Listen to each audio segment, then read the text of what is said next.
You ever feel like your world is falling apart just when you start to wake up? Well, that breakdown is actually your old identity dissolving, not proof that you're broken. I've lived it, and I want to share how to anchor yourself when liberation first feels like chaos. Have you ever curled up on the floor wondering why the practices that promised peace are instead stirring up rage, confusion, or grief? Maybe meditation suddenly unearths old trauma, or old relationships make you question your sanity. It feels like a breakdown. Mainstream culture often pathologizes experiences like this. But more and more people are recognizing that what looks like a psychological crisis is sometimes a spiritual awakening in disguise. Awakenings can mimic symptoms of mental illness, anxiety, depression, or even psychosis. But at their core, they're rooted in profound shifts of identity. That's why they can be so disorienting. In my own process, journaling became a lifeline, and I still felt like I was losing grip. When I tried to explain it, friends thought I was depressed or lonely. Those labels didn't help. They kept me in shame. Awakening disrupts the ego's default programming.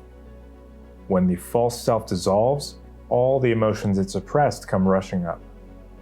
This can feel like energy surges, perceptual shifts, or waves of anger and grief. Without context, it looks like regression. In truth, it's your nervous system processing backlog. The personas we build to survive, like people pleaser, rescuer, or perfectionist, start to crumble.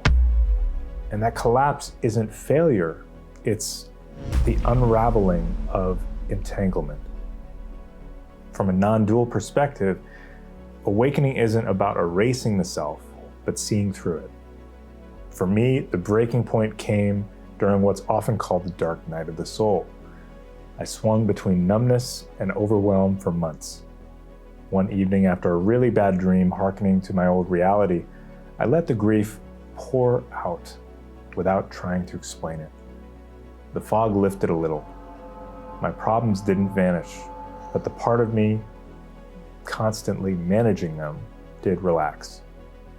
When awakening feels like a breakdown, the medicine is presence and embodiment.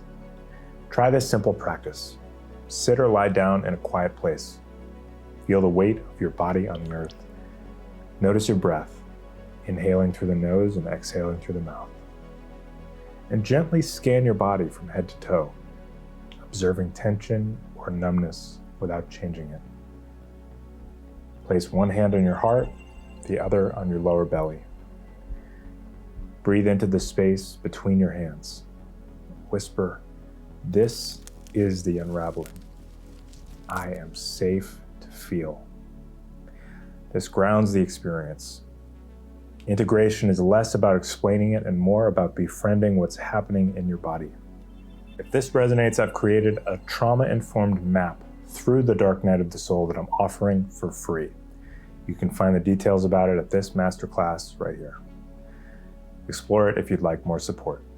And as always, may the shadow wane and the stardust remain.